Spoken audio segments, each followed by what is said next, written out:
Hey guys, how's it going? So I wanted to come to you guys and talk today about the Legend of Zelda, the series as a whole. Um, Actually, interestingly enough, a lot of people, especially my age, who grew up playing games in the N64 and PlayStation era, played Legend of Zelda: Ocarina of Time.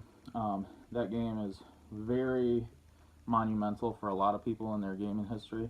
At the time, I didn't get into the game. I do remember both my brothers playing it. They had a Nintendo 64. I was just too caught up in JRPGs at the moment and Metal Gear and whatever else I was playing to really care about Zelda. I remember seeing it and I was just like, I'm not really too interested in it. It was not until I think it was about 3 years ago, I was actually in Pennsylvania visiting at the time. We hadn't moved here yet. And I was here and it was Thanksgiving time. And I went to GameStop randomly. This was soon as I was getting into gaming. It was maybe even 4 years ago.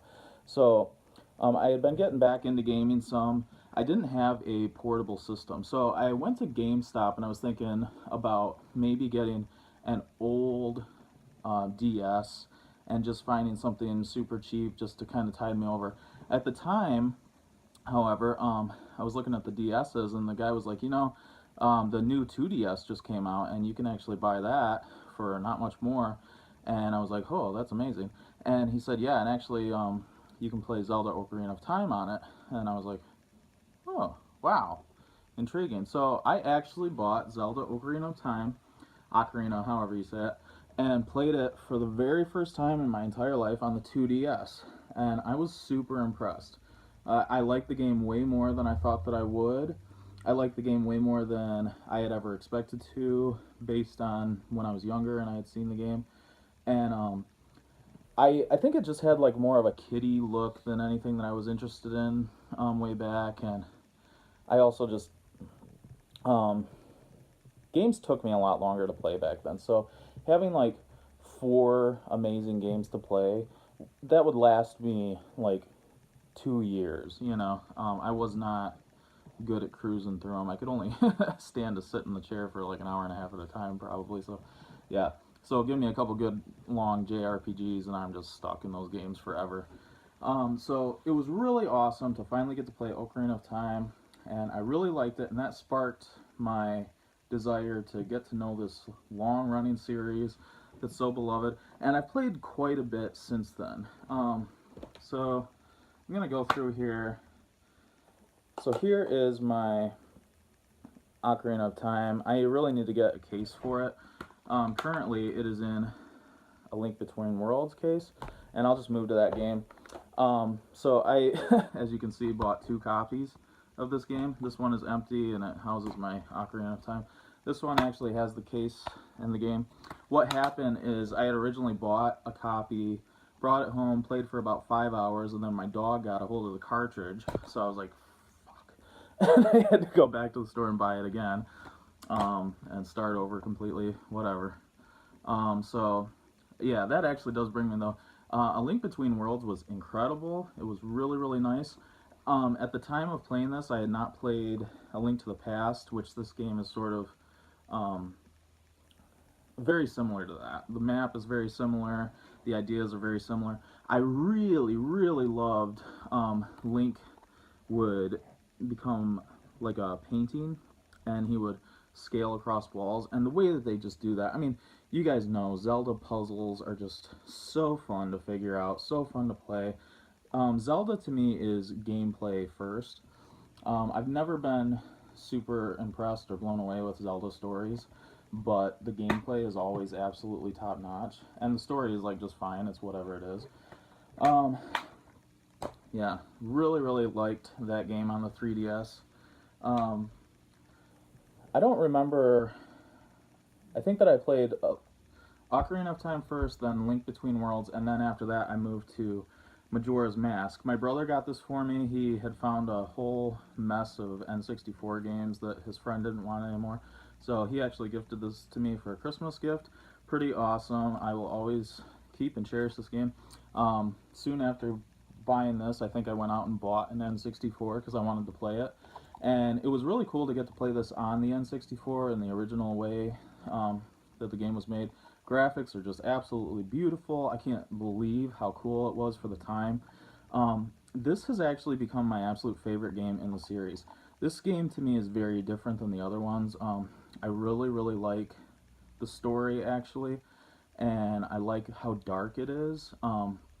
There's intense doom and gloom, and there are really cool themes like with all the masks. And Link is kind of depressed, and it kind of shows, as any of you guys have known, have played it, there are just, it's very symbolic. There's a lot of symbolism throughout the game, even showing like the 5 stages of grief, like denial, um, geez, I would have to go through them all again. Denial, depression, anger, um, eventually moving to acceptance. There's another one in there somewhere, but just such an incredible game to me. And I wouldn't have expected to like the time cycle. It's like a 3-day time cycle, and you got to do things. But it never got in the way for me, and it only made things more fun. I think maybe if I had actually ever ran out of time, I may have gotten frustrated, but I never did. And once you were able to manipulate it, it was just really, really cool. Um, I love the moon being over. Oh man, the salesman, the mask salesman, he's absolutely one of my favorite characters ever. And definitely in a Zelda game. That guy is just creepy. He's weird. He moves sporadically. Something's really off with that dude. And I just think the creep factor is incredible. It's so cool. Yeah, fucking Majora's Mask is the shit. So after playing Majora's Mask there, probably a year later, I bought it on the 3DS and I played through it again and loved it again. And this version just has cleaned up graphics, and they made a few minor changes. I would say playing either version is just fine.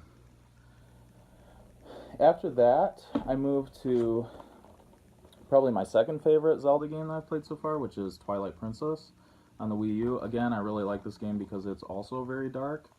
Um, it's really, really good. I originally owned it on the GameCube, and then they came out with the HD remake, and um, as things turned out, I just ended up trading in the old one, and I got this, and I really enjoyed it.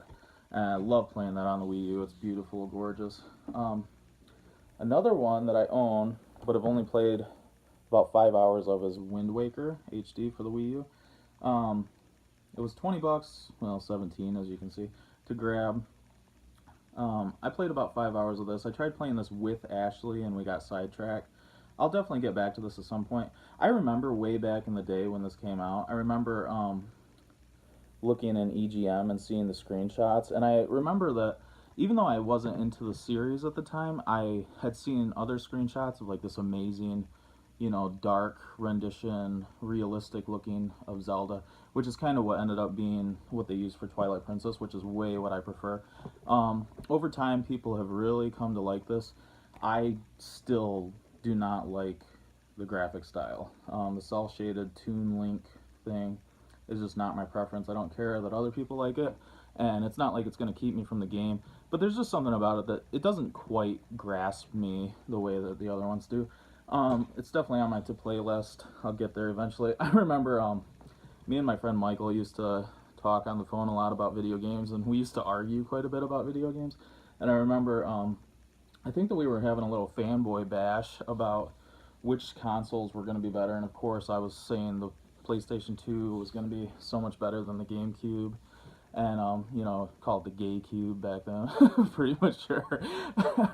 Gay Cube, Gay Station. So he was talking, he was telling me how, oh well, they got Zelda Wind Waker coming out, and I remember saying to him, "Hey, stupid cardboard piece of Link." And I was making fun of the graphic style, so yeah, we were super mature. Lots of fun back then. Alright, so the next Zelda game that I've played, and I have to say I'm a little ashamed that I've not actually beaten this yet, is A Link to the Past. I love this game. It was really, really fun. I played it all the way up to the last dungeon, and I just got sidetracked. I've still got my save game in there.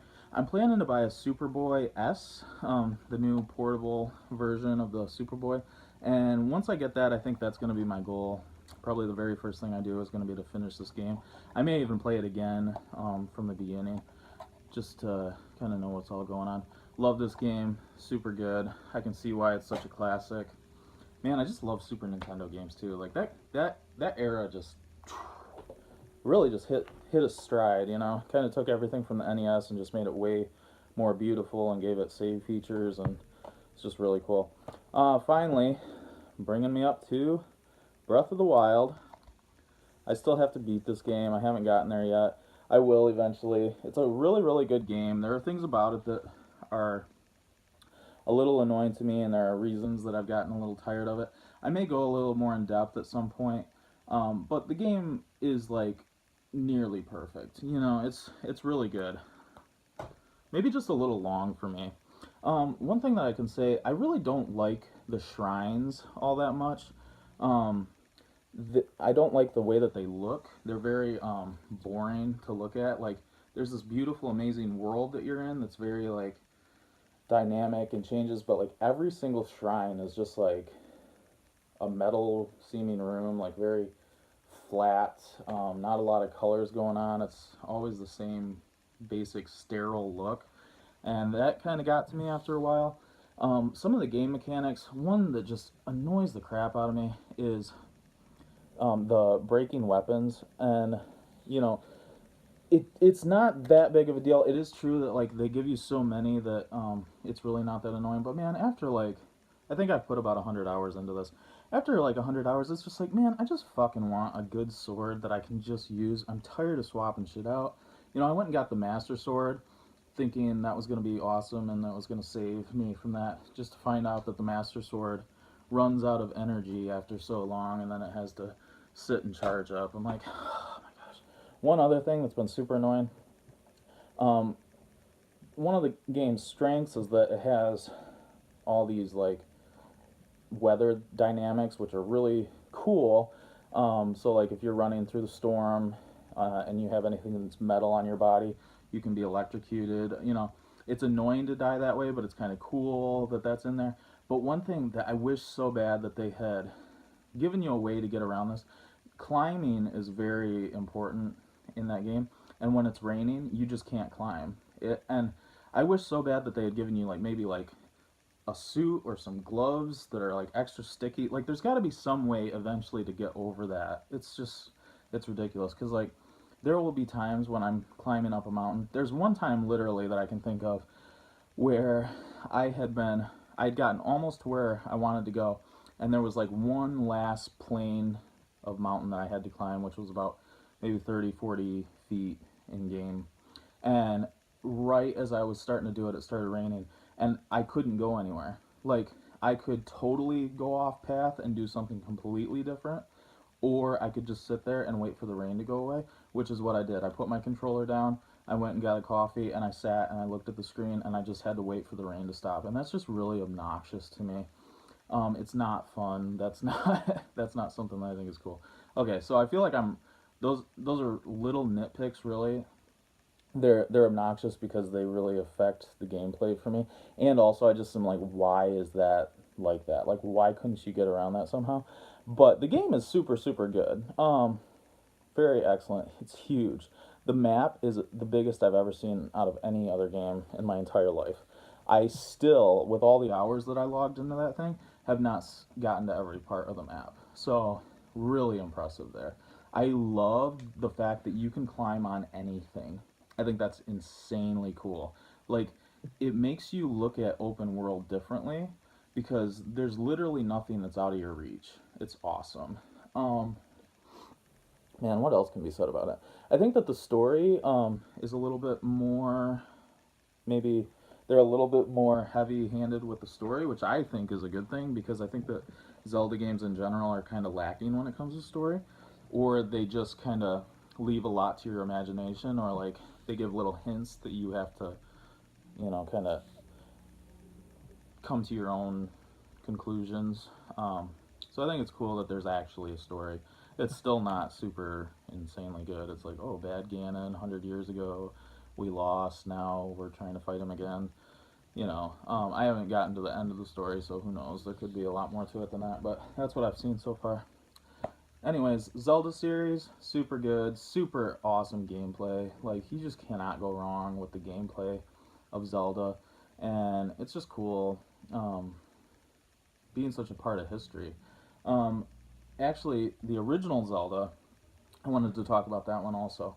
I played for about 5 hours. I downloaded it on my 3DS and played it. That was nice because there was some minor like modern conveniences, like you could save exactly where you were and things like that. But I did decide ultimately that I was going to stop playing it. I kind of understand now how it works, and I'm going to restart the game, but I'm going to restart it on the original NES and play it in the original way.